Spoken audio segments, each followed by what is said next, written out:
Amém? Isso, pode acompanhar. Aleluia. As mães, os pais que desejarem, né, interagir com as crianças lá, até eles firmarem lá, é o prédio do lado aqui. Se você quiser acompanhar e ajudar nesse processo, até ele se consolidar e ficar sozinho lá, pode estar indo lá e ajudando, tá bom?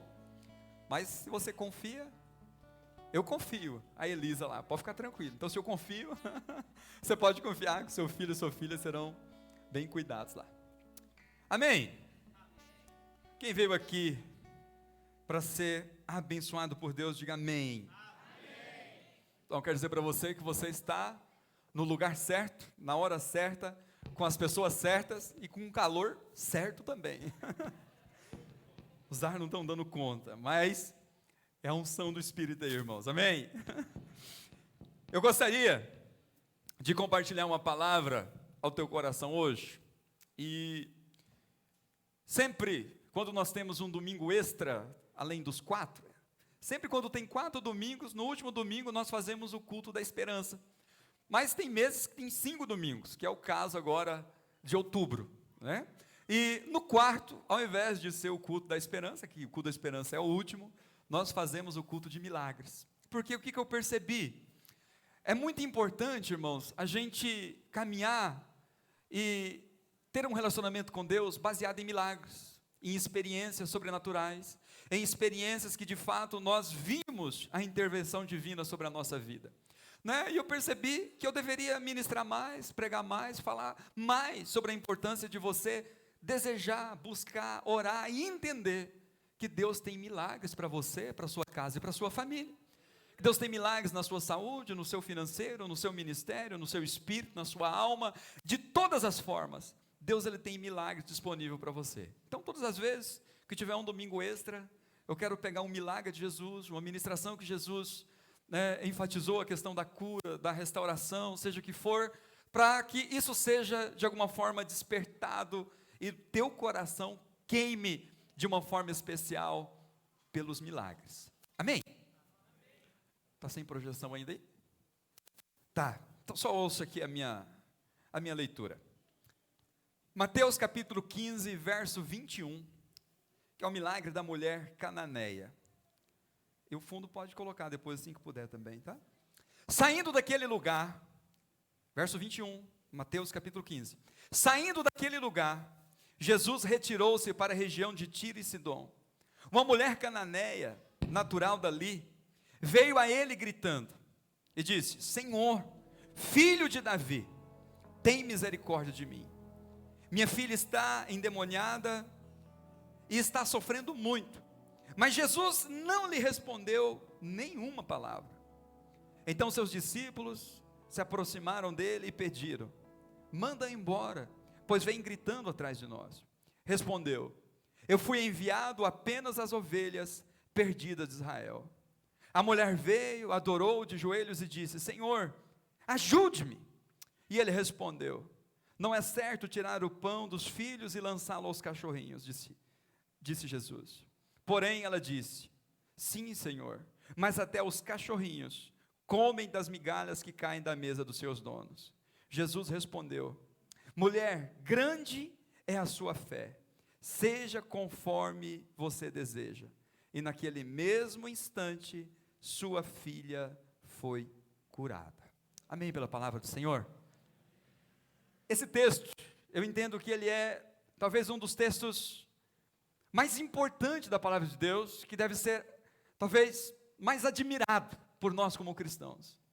Só que por ele ter sido talvez um pouco difícil de interpretar, nós olhamos para esse texto e às vezes nós podemos ter uma ideia distorcida aqui de quem é Jesus. Mas uma coisa eu te garanto, por mais que ele seja difícil de compreender, Jesus nesse texto parece insensível, indiferente com essa mulher. O que ele revela é a necessidade de todo ser humano em um determinado momento da sua vida, que é a necessidade de você ter uma intervenção divina na sua vida. Vai haver momentos, ou haverá momentos, que você vai precisar de uma intervenção sobrenatural na sua vida, seja no seu casamento, seja nas suas finanças, né? Seja talvez em uma questão profissional, seja no seu ministério, ou seja no seu nascer de novo. Mas todo homem, em um determinado momento, ele vai precisar de uma intervenção divina, para que ele experimente o cuidado, o toque, a restauração e o mover de Deus sobre a vida dele. Então eu quero dizer para você que não importa em que família você nasceu, em que condição financeira você nasceu, em que circunstância você nasceu, haverá um momento que você precisará do toque sobrenatural de Deus sobre a sua vida. Talvez você está aqui hoje, nessa noite, e você tem essa consciência: pastor, eu preciso de um mover sobrenatural de Deus na minha vida. Eu já tentei de tudo, eu já fiz de tudo, tudo que eu preciso hoje é de um mover, de uma intervenção divina sobre mim. Esse texto relata que havia uma mulher que tinha uma filha que ela estava oprimida. Em algumas traduções diz terrivelmente endemoniada. E só quem lida com isso dentro da família sabe a angústia, a dor que é quem está debaixo de uma opressão. Eu não sei se você sabe, mas é importante você entender que o Evangelho de Jesus, ele tinha 3 pilares básicos. Diga assim: o Evangelho de Jesus tinha 3 pilares. Por quê? Se você não entender isso, você nunca vai desfrutar do Evangelho de uma forma plena. Ele diz que Jesus, ele pregava o Evangelho. Essa sempre foi a principal missão de Jesus, que era pregar o Evangelho. Paulo depois ainda incrementa um pouco mais, para ficar bem claro o que significa Evangelho. Ele diz: o Evangelho da graça do nosso Senhor Jesus, o Evangelho da graça do nosso Deus. Então, o Evangelho, ele sempre vai significar uma boa notícia. A palavra no grego para evangelho significa uma boa notícia de guerra. Era aquele mensageiro que vinha na frente, anunciava para a cidade, para o rei ou para o seu povoado e diz: nós vencemos a batalha. Então a palavra evangelho ou evangelista vem desse termo, alguém que vem com uma boa notícia. Então o evangelho que Jesus anunciou sempre foi uma boa notícia. Uma boa notícia de perdão, uma boa notícia de cura, uma boa notícia de restauração, uma boa notícia de salvação. Ele sempre anunciou esperança aos perdidos. Ele sempre anunciou encorajamento àqueles que estavam desencorajados. Ele sempre anunciou uma nova vida para aqueles que estavam com a vida completamente destruída. Então é importante você entender que a mensagem do Evangelho, ela nunca vai ser uma mensagem ruim. As coisas nunca terminam ruim para quem invoca o nome do Senhor, porque a palavra de Deus me garante que todo aquele que invoca o nome do Senhor é salvo, ou todo aquele que invocar o nome do Senhor será salvo. Então quando nós invocamos o Senhor, nós temos que ter uma convicção: a minha vida vai terminar bem, não importa o que aconteça na minha volta, não importa se eu termino a minha vida decapitado, a minha vida não terminou ali, ela sempre vai terminar bem, porque Deus é por mim, Ele sempre tem uma boa notícia para mim. Então é importante você entender que Deus, Ele sempre é a solução para o seu problema. Ele é sempre o socorro bem presente no dia da angústia. Quando você não tem com que apegar, humanamente, terrenamente, você tem Deus. Então o salmista sempre nos ensinou a buscar no Senhor o refúgio, o consolo, a restauração, e é assim que você tem que olhar para Deus. Eu lembro que certa feita, terminou um culto aqui, e um irmão me abordou ali na porta, na saída, e ele estava lutando contra um câncer. E ele falou assim: pastor, eu sei que eu estou passando por esse câncer, porque eu fiquei longe de Deus e Deus está me punindo por causa disso. Eu olhei para ele e falei: meu irmão, deixa eu falar uma coisa para você. Você está completamente errado. Completamente errado. Deus não precisa colocar um câncer em você para você voltar para Ele. Deus não precisa disso. A Bíblia diz que é o Espírito Santo quem nos convence do pecado, da justiça e do juízo. Deus nunca vai fazer isso para atrair. Você tem que olhar para Deus e entender que você tem a oportunidade agora de experimentar o milagre, de experimentar a bondade de Deus. Tem agora a oportunidade de experimentar o toque de Deus, a restauração de Deus, a vida de Deus. Porque muitas vezes as pessoas têm um olhar distorcido do que é a mensagem do Evangelho. A mensagem do Evangelho sempre vai ser uma mensagem de restauração para você, sempre uma mensagem de vida para você. Amém, amados? Então essa era a mensagem que Jesus anunciava. Então a primeira parte do Evangelho é essa: Jesus pregava as boas novas, uma boa notícia de vida, de restauração, de encorajamento, de perdão, de salvação. Amém? Não de condenação, porque o mundo já estava caído. A ponto de Jesus dizer: eu não vim condenar o mundo, eu vim salvar, porque o mundo já estava perdido. Eu não vim para os bons, eu vim para os doentes, porque quem precisa de cura são os doentes. Eu não vim chamar justo, mas pecadores ao arrependimento. Então essa é a boa notícia. Mas a Bíblia diz que Jesus não só pregava o Evangelho. Quando a gente prega o Evangelho, ele é acompanhado de mais duas coisas: a cura dos enfermos e libertação dos cativos, ou expulsão de demônios. Ele diz: olha, vocês vão pegar o Evangelho, vocês vão curar os enfermos, vocês vão pôr a mão sobre as pessoas oprimidas e elas serão libertas. Então todos nós, em um determinado momento, vamos precisar de alguém que ministre a palavra de Deus sobre nós, e nós sejamos pela palavra convencidos, porque a fé vem pelo ouvir e ouvir a pregação da palavra. É importante você entender isso, porque muitos irmãos não acham importante pregação, não acham importante cultuar. Para que isso? Paulo fala que foi por meio da loucura da pregação que Deus resolveu salvar os homens.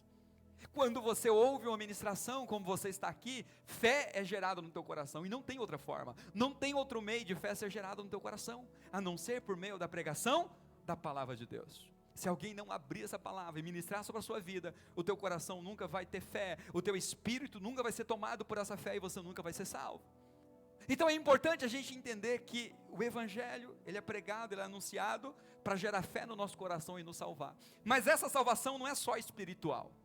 Eu entendo que Jesus, quando ele disse isso, ele está tentando mostrar que a salvação, ela alcança todo o nosso ser. Porque nós cremos que nós somos um espírito. Somos um espírito, porque Deus é espírito, importa que nós o adoremos em espírito. Então nós temos um espírito. Quando Deus nos criou, nos formou lá do barro, ele soprou o espírito. Então nós não somos simplesmente uma matéria, nós somos um espírito, que temos uma alma e habitamos num corpo. Então todas as nossas faculdades foram danificadas pelo pecado. Todas as nossas faculdades foram destruídas por causa do pecado, foram distorcidas, a nossa imagem foi distorcida por causa do pecado. Em Cristo essa imagem ela vai sendo restaurada. Isso é chamado de santificação, amém? Você creu em Jesus, invocou o nome do Senhor, você é salvo. Mas aí há um processo de santificação que acontece na sua alma, e você vai mudando a sua mente, mudando a sua crença, mudando as suas convicções, e automaticamente você vai desfrutando daquilo que Deus tem para você. Então todos nós precisamos de fé para ser salvo, todos nós precisamos de alguém ministrando sobre nós a cura, seja na alma ou seja no corpo, e todos nós de alguma forma precisamos um dia ser liberto de alguma opressão. Não existe um ser humano que não nasça na terra e que ele não tenha a raiz do mal. Todos nós precisamos um dia ter um encontro com o Senhor Jesus e ter a nossa vida livre, liberta de todo o mal. E esse texto aqui mostra uma situação, talvez uma condição um pouco especial, porque o verso 22, se tiver como projetar para mim, por gentileza, Lucas capítulo 15, verso 22,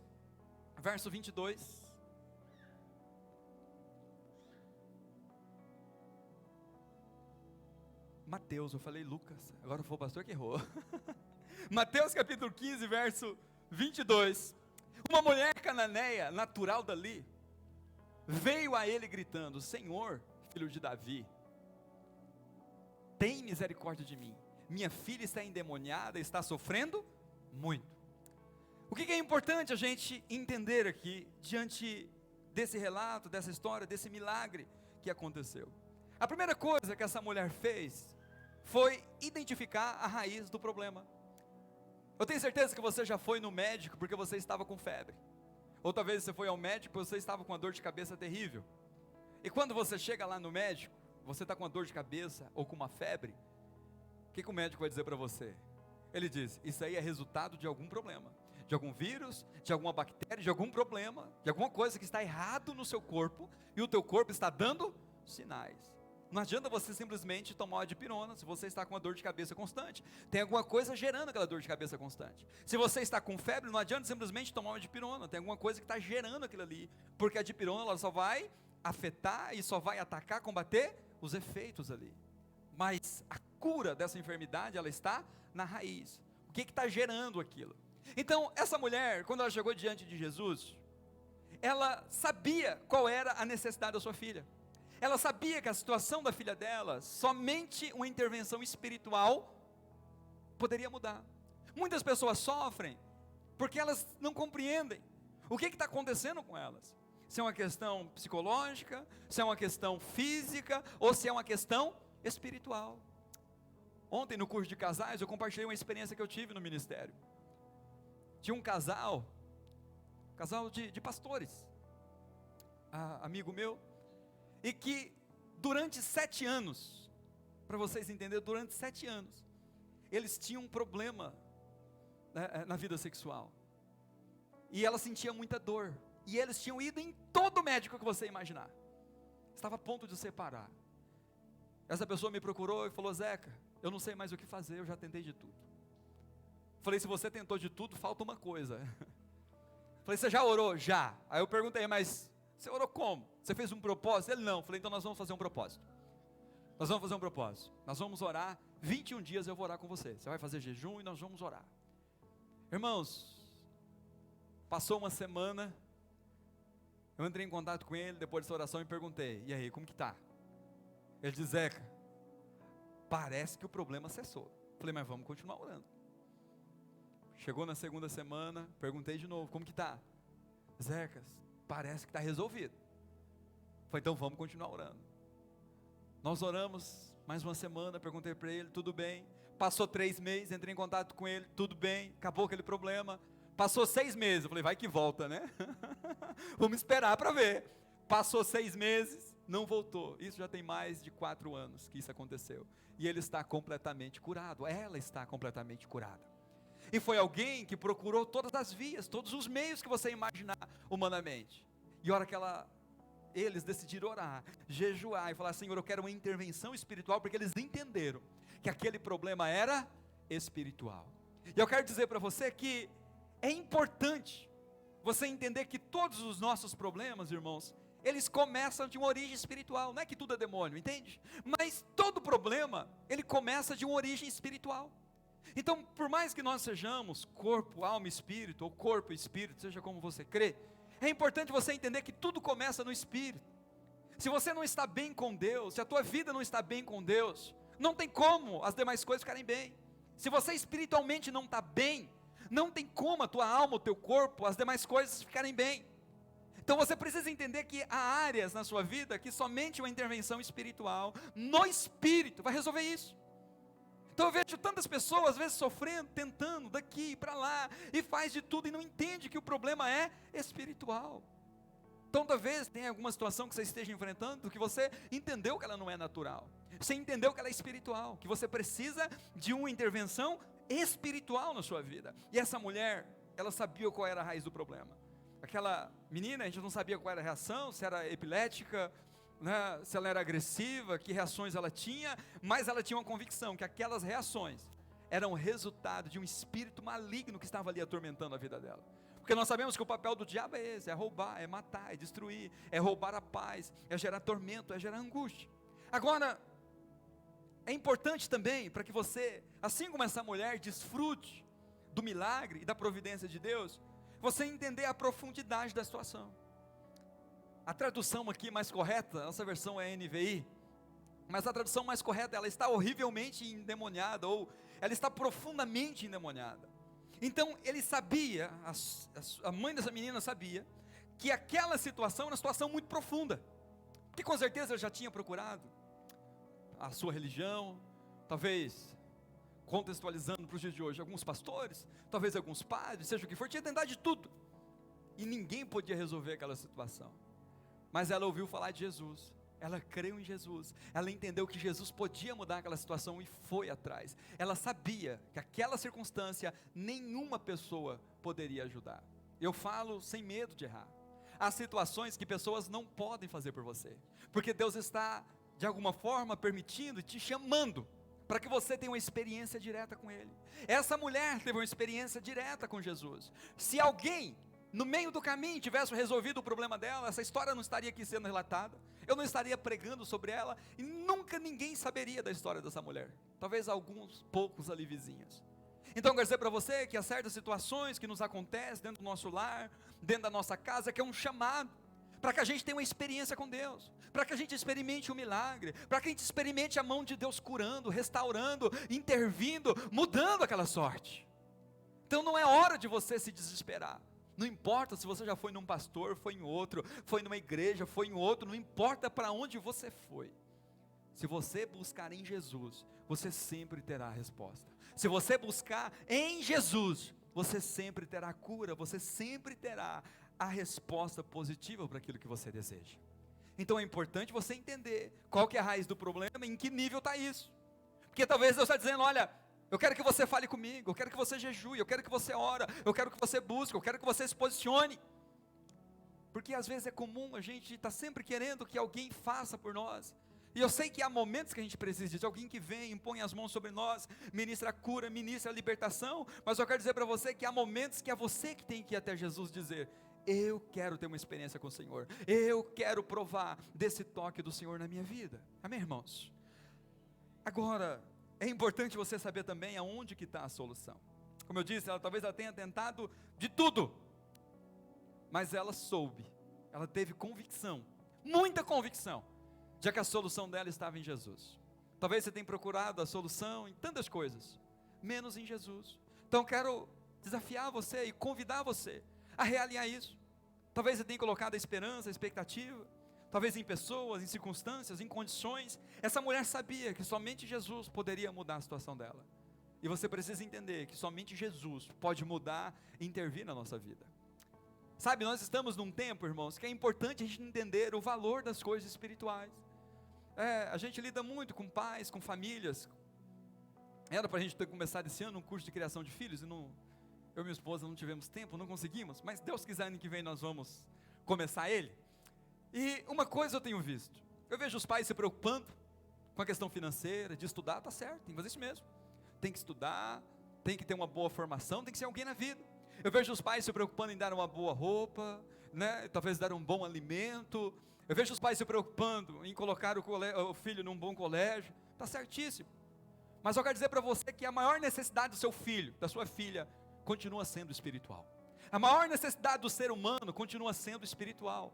O maior anseio e desejo do ser humano, ele vai ter a resposta e a solução em Jesus, naquilo que é espiritual. A gente nunca pode esquecer disso. E essa mulher teve essa experiência, e ela entendeu que a filha dela, o que ela precisava era de um socorro espiritual, que a maior necessidade dela era espiritual. Mas a tua filha, o teu filho, não precisa estar nessa condição para você entender que o que a tua filha precisa é ter essa experiência com Deus, é conhecer esse Jesus, é ter uma intervenção espiritual no espírito dela, é ter um toque do Espírito Santo na alma dela, no corpo dela, para ela ser curada e para ela ter essa experiência. Então esse texto nos ensina que nós devemos olhar tudo primeiro com um olhar espiritual, depois eu olho as demais coisas. Tudo começa pelo Espírito, depois abrange as outras coisas. Amém, amados? Então entenda que a raiz de todos os problemas é no Espírito. Quando Adão e Eva comeu o fruto, que não podia, lá do bem e do mal, ele disse, se você comer desse fruto, você vai ser conhecedor do bem e do mal. Trouxe toda a situação horrível para a vida do ser humano. E sabe qual foi a primeira consequência? Onde que foi? No Espírito. Ele disse, se você comer, certamente você vai morrer. Mas na hora que ele comeu, ele não morreu. Não morreu fisicamente, mas naquele momento ele morreu espiritualmente. Então toda restauração, toda cura, ela começa no Espírito, e assim alcança a alma, e assim vai para o corpo e todas as nossas faculdades. Agora a raiz do problema sempre vai ser espiritual. Como eu disse, eu não estou dizendo que tudo é demônio, não é isso, mas estou dizendo que todos os nossos problemas têm que ser vistos com um olhar espiritual. Amém? Então diga assim, a minha família necessita de Jesus, eu necessito de Jesus, todos necessitam de Jesus. Essa é a maior necessidade de todos. Você fala, não pastor, minha necessidade é outra. Não importa qual seja a sua necessidade, ela sempre estará em Jesus. O verso 23 diz o seguinte, que mesmo diante daquela situação, Jesus não lhe respondeu nenhuma palavra.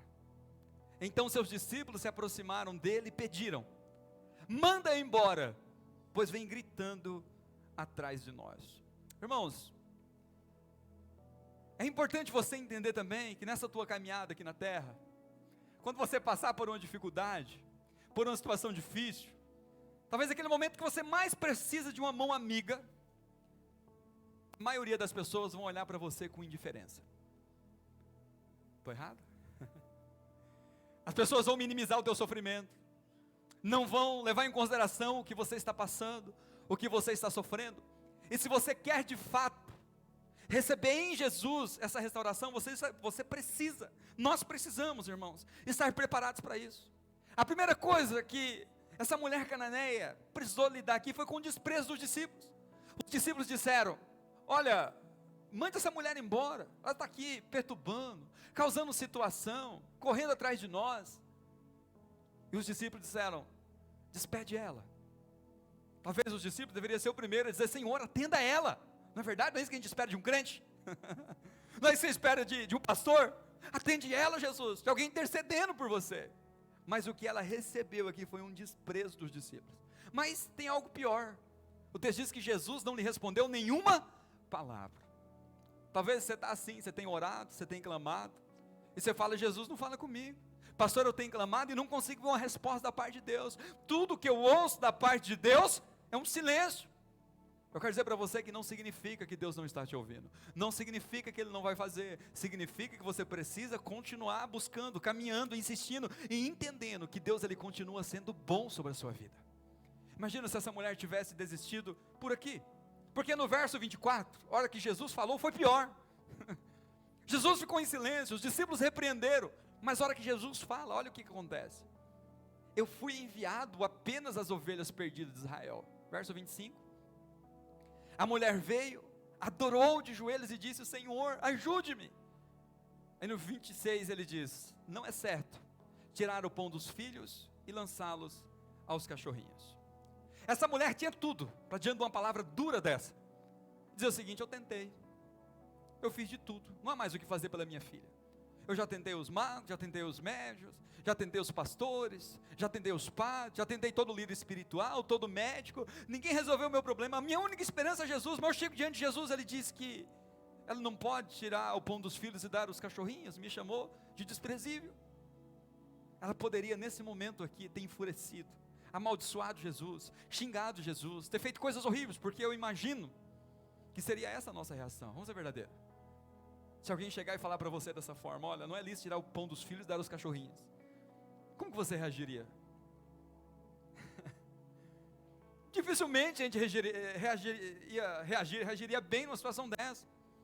Mas essa mulher fala que ela se prostrou diante de Jesus e adorou, e Jesus falou isso para ela prostrada diante dele. Só que aí no verso seguinte, verso 27, ela disse: porém, sim, Senhor, mas até os cachorrinhos comem das migalhas que caem da mesa dos seus donos. Sabe o que nós aprendemos com isso? Que nós precisamos lidar muitas vezes com a resposta de Deus, que não é a resposta que a gente espera. Talvez você está orando, você está clamando por algo, isso já aconteceu muito comigo. Fala: Senhor, eu quero que o Senhor faz isso. Deus fala: não é assim que eu quero. E pronto, final. Senhor Jesus, eu quero tomar essa direção. Não é assim, assunto encerrado. Porque quando nós entregamos, irmãos, a nossa vida para o Senhor Jesus, a gente decidiu que tudo agora seria do jeito dele e não do nosso. Agora o que você precisa aqui é que, por mais que venha uma resposta dura de Jesus, ela sempre será cheia de amor e com um propósito. Lembra de Lázaro quando morreu? Ele ficou sabendo da notícia, ele disse: Lázaro morreu. E ele demorou 4 dias para chegar lá. E ele chegou lá, Marta, Maria, as irmãs de Lázaro estavam furiosas com ele. Jesus, se o Senhor tivesse vindo aqui quando nós chamamos, se o Senhor tivesse aqui, não tivesse ido, ele teria sido curado. Mas ele sabia que desde o princípio aquilo tinha um propósito. Eu não sei se você sabe, mas dentro da cultura judaica, até o 3º dia era possível haver ressurreição. Eles acreditavam na ressurreição, mas até o 3º dia, claro, uma linha do judaísmo. Tinha linhas que não cria, como os saduceus não criam na ressurreição, mas os fariseus e os demais, eles acreditavam na ressurreição, mas acreditavam na ressurreição até o 3º dia, porque isso era profético.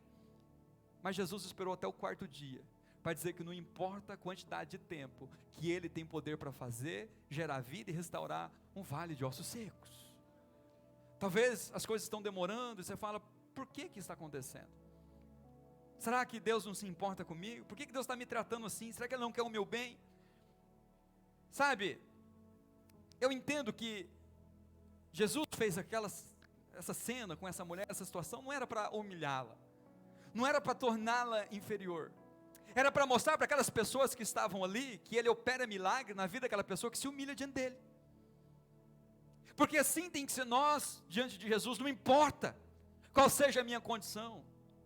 Nós não somos nada diante dele. O que Jesus estava quebrando ali era aquele legalismo que havia dentro do judaísmo, onde ele se considerava pessoas boas, e por ele se considerarem pessoas boas, portadores da lei, portadores do oráculo de Deus, eles se achavam merecedores da bênção de Deus. Mas eles viram uma mulher que era cananeia, completamente longe, separada do povo de Deus, a mais indigna, receber a bênção de Deus. Sabe o que isso significa? Nós devemos olhar para tudo isso aqui e entender que a nossa fé em Jesus, ela tem que estar sempre inabalável. Projeta o verso 24, para que você entenda isso. O verso 24, Jesus disse o seguinte: eu fui enviado apenas às ovelhas perdidas de Israel. Essa foi a primeira resposta que Jesus deu para ela. Em outras palavras, Jesus está dizendo: olha, você não é digna de receber a minha bênção. Você não é digna de receber a bênção de Deus. Ela diz: sim, eu tenho consciência disso. Aí no verso 25 e 26, põe o verso 26. O verso 26 ele diz: não é certo tirar o pão dos filhos e lançá-lo aos cachorrinhos. Ele tornou a dizer: olha, mais do que não ser digna, você não é merecedora. E essa mulher diz: sim, eu sei também tudo isso, mas até os cães, até os cachorrinhos comem da mesa do seu Senhor. Mas no verso 27 aconteceu algo interessante, porque ela disse: olha, até os cachorrinhos comem da mesa do seu Senhor. Sabe o que ela estava dizendo? Olha, eu sei que eu não mereço, eu sei que eu não sou boa, eu sei que não é para mim as bênçãos de Deus, eu sei que não é para mim o favor de Deus, mas uma coisa eu sei: Deus, ele tem favor para todas as pessoas, porque até os cachorrinhos comem daquilo que sobra do seu Senhor, e eles também são alimentados e fardam. Sabe o que você e eu devemos nessa noite compreender?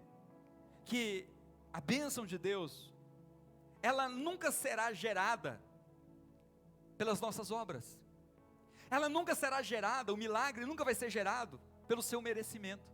Olha o que diz o verso 28, Jesus respondeu: mulher, grande é a sua fé, seja conforme você deseja.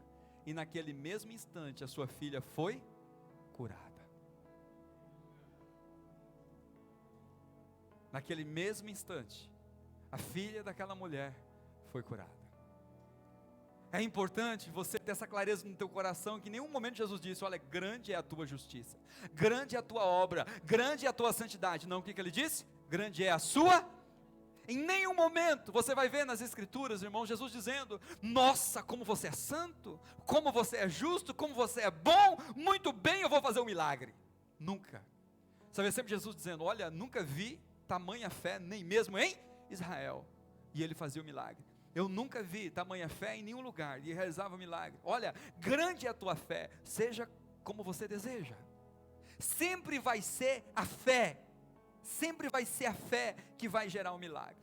E quando você entender isso no teu coração, que a bênção é para quem não merece, o milagre acontece. A maioria das pessoas não recebe o favor de Deus, não recebe o milagre, porque elas pensam o quê? Mas eu estou jejuando, eu estou orando, eu sou uma pessoa boa, eu sou uma pessoa certinha, eu faço tudo certinho, então eu mereço o milagre. E todas as vezes, irmãos, que nós nos achegamos assim diante de Deus, nós somos rejeitados, porque a Bíblia diz que a nossa justiça ela é considerada o trapo de imundícia. Não que você não tenha que ser uma pessoa boa, não que você não tenha que ser uma pessoa honesta, socialmente, moralmente, claro que tem que ser, mas entenda que jamais vai ser isso que vai atrair e gerar o favor, o milagre de Deus na sua vida. Nunca será isso. Amém? Estão comigo? Vai ser sempre a fé. Você precisa crer que você nunca merece a graça, a bondade, o favor de Deus, o milagre de Deus. Então ele disse: grande é a sua fé. Então o que gera o milagre é você entender que você não merece, é você entender que você é indigno, que você não fez o suficiente, que você não é bom o suficiente, mas Deus é tão bom, tão gracioso, que mesmo assim Ele te dá. Amém? Talvez você venha aqui e você fala: pastor, Deus não me cura porque eu não mereço. Esse texto nos ensina que Deus cura verdadeiramente quem não merece, que Ele realiza o milagre, não é em pessoas boas, Ele realiza o milagre naqueles que buscam por socorrer. Ele diz: eu reconheço que eu não mereço, eu reconheço que não trabalhei, eu reconheço que eu não fiz. Em Romanos capítulo 4, verso 3, Paulo ensinando sobre a fé, ele disse: olha, que diz a Escritura? Abraão creu em Deus, e isso lhe foi creditado como... Ele estava dizendo, Abraão não era uma pessoa boa, certinha, que não pecava. Abraão tinha os seus defeitos. Você vai ver a história de Abraão, você vai ver ele mentindo, mais de uma vez, você vai ver ele enganando, você vai ver ele cometendo vários pecados, que a Bíblia relata. Deus falou para ele, eu vou te dar um filho, espere, tenha paciência. Ele vai lá, precipita, tem um filho com a serva, e gera todo esse problema que a gente está vendo lá até hoje em Israel. É a briga entre Ismael, né, e Isaac. São essas duas descendências brigando até hoje, por causa de uma decisão errada de Abraão. Então Abraão não foi uma pessoa perfeita. O que diz a Escritura? Abraão creu, teve fé em Deus, e isso lhe foi acreditado como justiça. Mas aí Paulo explica um pouco mais como que isso funciona. Ele diz no verso 4, ora, o salário do homem que trabalha não é considerado como favor, mas como dívida. Por exemplo, estamos chegando no final do mês, né? Vai terminar o mês, vai começar o mês, aí você fala assim, nossa, meu patrão podia ser misericordioso comigo e me dar um salário. É assim que você chega no final do mês? Não é não, você fala, eu trabalhei, se ele não me pagar, eu levo ele no pau, levo ele na justiça, vou procurar os advogados da igreja aqui, porque eu trabalhei, como assim? Não é assim, não é verdade? Se você trabalhou o mês todo e não recebeu, você fala, eu não piso mal pé lá, e vou na justiça para ele me pagar, porque você trabalhou. Paulo está dizendo, ora, o salário do homem que trabalha não é considerado como favor, mas como dívida. E muitas pessoas, irmãos, se relacionam com Deus assim. Eles trabalham, eles produzem e falam, agora eu tenho um crédito com Deus. Né? Então a hora que eu chegar, como assim ele vai dizer não para mim? Eu mereço. Você está chegando diante de Deus pelas suas obras. Sabe o que Paulo ensina? Que isso não é fé, isso é obras, isso é lei. Você vai chegar e você vai ser rejeitado, porque a nossa justiça é trapo de imundícia. Por isso que nós chegamos sempre em nome de Jesus. O que diz o verso 5? Todavia, aquele que não trabalha, mas confia em Deus, que justifica o ímpio, sua fé lhe é acreditada como justiça. Irmãos, é aqui que está a loucura do Evangelho. Por isso que eu falo que o Evangelho é entendido espiritualmente, não é lógico, não é racional. A lei é racional, causa e efeito. Quando você entende o Evangelho, quando você entende a graça, não tem como ser. Ele diz, todavia, aquele que não trabalha. Imagina, você passou o mês todo, talvez você ia um dia sim, um dia não. Você ia na segunda-feira, talvez na quarta, na sexta. Aí chega no final do mês, você fala, vixe, como que vai ser o meu salário? Acho que meu patrão vai me despedir. Mas aí você chega e fala, não, eu tenho fé que eu vou receber o meu salário integral. Aí chega no dia do pagamento, o patrão vai lá, faz o cheque, ou faz o Pix, não sei como funciona, como que você recebe. Aí você olha lá, poxa vida, integral, ainda recebeu um bônus ainda. Recebeu uma cesta básica ainda, um vale alimentação. Aí você fala, não acredito. Paulo usou esse argumento para mostrar que assim é a graça. Quando nós chegamos a Deus dessa forma, isso é fé. É você entender que você não trabalhou, que você não fez, que você não mereceu, mas mesmo assim Deus derrama bênção sobre você, porque você pediu e você teve fé em receber. Isso é fé. Fé é você entender que você não merece, que você não pode, que você não fez o suficiente, e você entender, mesmo assim, Deus vai derramar favor sobre a minha vida. Aí você vai ficar constrangido, porque Deus vai te abençoar, mesmo você errando. Aí você fala, como pode? Eu falhando tanto, Deus me abençoando tanto, não colocar a minha vida em ordem, não é verdade? Sabe por que eu falo tanto da graça? Porque a minha vida foi assim. Eu sempre falo isso para os irmãos, a minha conversão, né? Vou falar isso aqui, está gravando? Vou falar. Mas a minha conversão se deu dentro de uma cela. E ali eu decidi, eu falei, nunca mais eu piso o pé aqui. Passei uma noite só. Mas eu falei, é a primeira e minha última vez que eu piso o pé nesse lugar, nunca mais. A minha conversão se deu ali. Falei, nunca mais, isso aqui eu não quero para a minha vida. E ali eu decidi o que eu não queria mais na minha vida. Só que eu decidi o que eu não queria, mas aí o que eu vou fazer? Eu olhava para uma igreja e falava, ih, tem defeito. Olhava para outra, vixe, pior ainda. Irmãos, eu perambulei, acho que uns 5 ministérios. Todos que eu olhava eu falava, ih, não tem jeito. Quer saber de uma coisa? Eu vou ser crente em casa. Quem aqui já fez isso? Já falou isso? Só o pastor José que falou? Misericórdia. Não, vamos lá, levanta a mão. Quem falou assim, não, eu vou ser crente em casa mesmo? Quem já falou isso? Ah, bom, para mim que eu estava sozinho. Aí eu falei, não, eu vou ser crente em casa mesmo. Comprei uma Bíblia e comecei a estudar. Aí, mas não conseguia. Começava hoje, amanhã parava. Começava a orar, irmão, o negócio não ia. Aí eu falei, quer saber de uma coisa? Eu só não vou mais fazer as coisas erradas, e tá bom, eu sirvo a Deus desse jeito mesmo. Aí no trabalho, um dia eu conheci um colega de trabalho, estava meio perdidão que nem eu, falou assim, vamos para a igreja? Falei, vamos. Irmãos, naquele dia eu entrei naquela igreja, e foi o culto mais especial da minha vida. Tinha pouquinhas pessoas, era um culto de terça-feira, era um culto de estudo para você ter noção, mas foi o melhor culto da minha vida, com um violãozinho, um sonzinho, bling bling no fundo, cantando desafinado, um para o sul, outro para o norte, mas foi o melhor culto da minha vida. Você sabe por quê?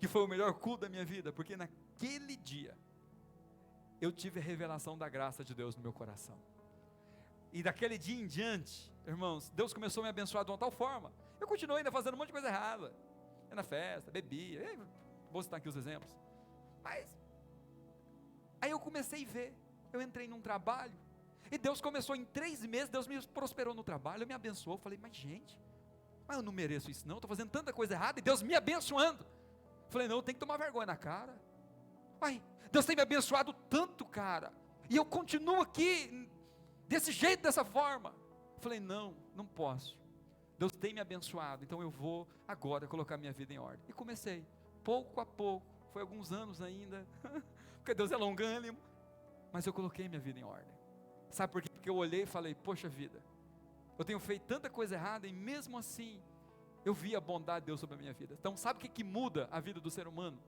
É quando ele olha para Deus e fala, poxa vida, Deus tem me abençoado tanto, por que eu vou continuar com essa vida desse jeito? Amém, irmãos, estão me entendendo? Então a graça constrange, o amor de Cristo constrange. Então o que muda é você olhar para Deus e falar, poxa vida, eu tenho uma família, eu tenho uma casa, eu tenho um trabalho, eu tenho saúde, Deus tem me abençoado tanto, e o que eu tenho feito? Então é importante a gente entender isso, como Paulo disse, eu preciso crer num Deus que justifica o ímpio. Você crê num Deus que justifica o justo é fácil. Agora você imagina você crer num Deus que justifica o ímpio. Um Deus, eu estou falando aqui de Abraão, de um Deus que abençoa quem não merece, de um Deus que traz favor para quem de fato não praticou nenhuma justiça para receber. Ele diz, isso é fé, e sua fé lhe é acreditada como justiça. É a fé que nos é dada como justiça, e quando nós recebemos essa fé, a nossa vida é transformada, e nós nunca mais seremos a mesma pessoa. Quando você nascer de novo, e você experimentar essa graça, você nunca mais tem prazer no pecado, você nunca mais tem alegria no pecado, porque a tua natureza mudou. Antes você era filho da desobediência, mas agora, você se tornou filho de Deus, gerado pelo Espírito Santo, e a sua nova natureza, agora vai ser inclinada pelas coisas do Espírito, amém?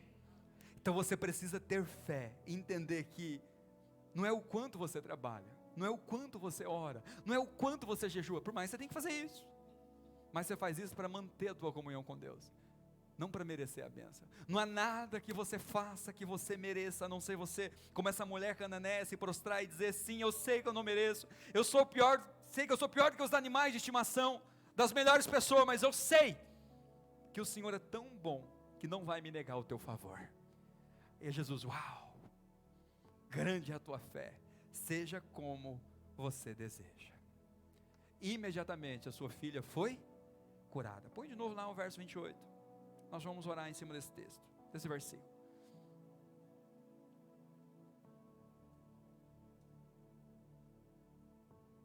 É Mateus 15, 28. Eu quero que você se coloque de pé agora, nós vamos orar diante dessa verdade. E eu quero que você vai se achegar agora a Deus, você vai se achegar a Deus agora, talvez não com as suas obras como você sempre fez, não com a sua justiça, e dizendo, tenho sido um dizimista fiel, tenho frequentado todos os cultos, olha, eu tenho sido alguém que tem discipulado, tenho evangelizado, olha, tudo que o pastor me pede eu faço, olha, não tenho roubado, não tenho matado, não tenho adulterado, minha vida está boa, então acho que eu estou pronto para receber a bênção de Deus. Você não vai chegar assim, você vai chegar diante de Jesus como aquela mulher que diz, Senhor, eu sei tudo isso, eu sei que eu não mereço, eu sei que eu não sou bom, eu sei que eu não tenho feito o suficiente, eu não tenho orado o suficiente, eu não tenho jejuado o suficiente, mas eu tenho fé, que eu vou clamar ao Senhor, o Senhor vai intervir, e vai mudar a minha casa, vai mudar a minha sorte, vai mudar o meu coração, vai mudar o meu espírito, amém? Então eu quero que aquilo que você veio aqui buscar, talvez você precise de um milagre na sua casa, na sua família. Eu quero dizer para você que você está diante, não de mim, mas diante de Jesus. E Ele tem e deseja fazer como fez na vida dessa mulher, uma intervenção sobrenatural na sua vida, na sua casa, no seu lar.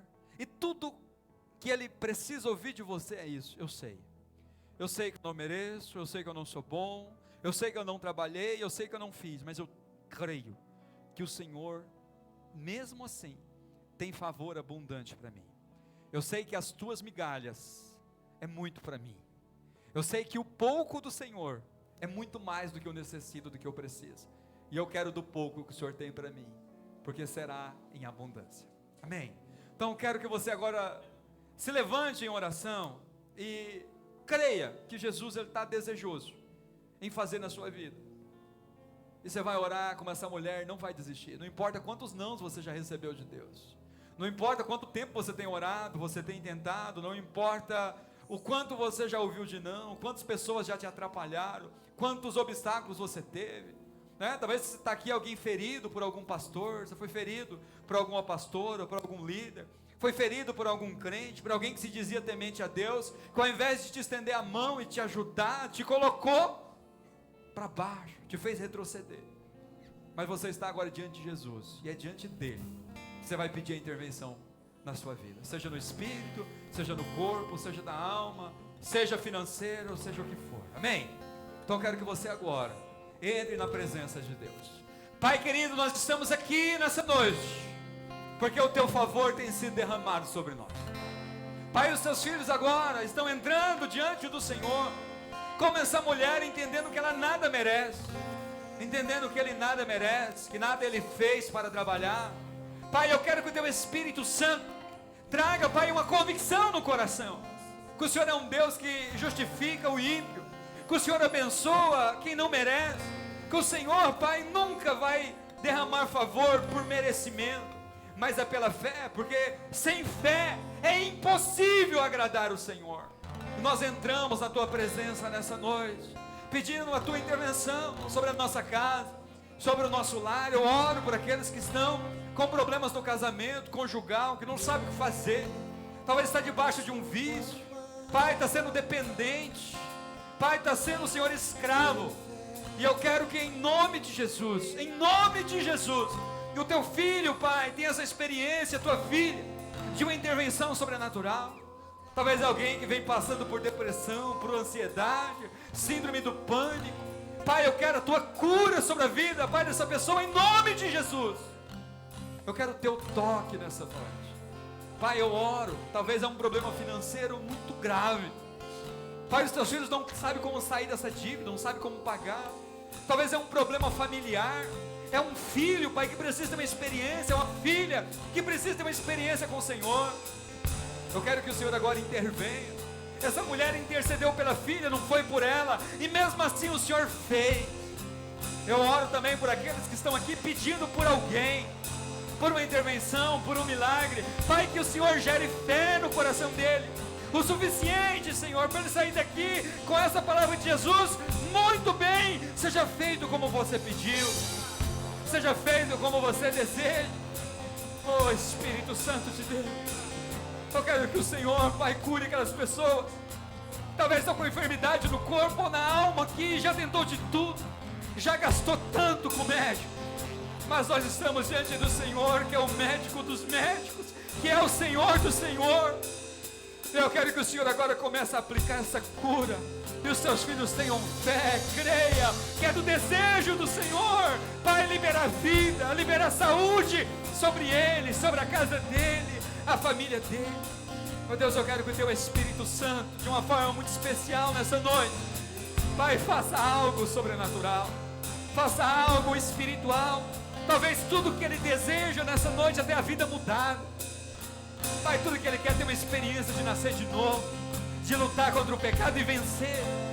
Pai, mas eu quero que agora o Senhor revele ao coração dele que não é com a força dele, Pai, não é com as obras, não é com as nossas mãos que nós vencemos aquilo que é espiritual.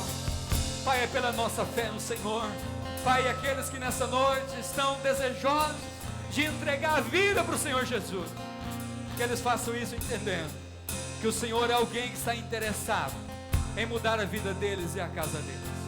Nós oramos para que o teu milagre, Pai, aconteça na nossa casa, na nossa vida e na nossa família.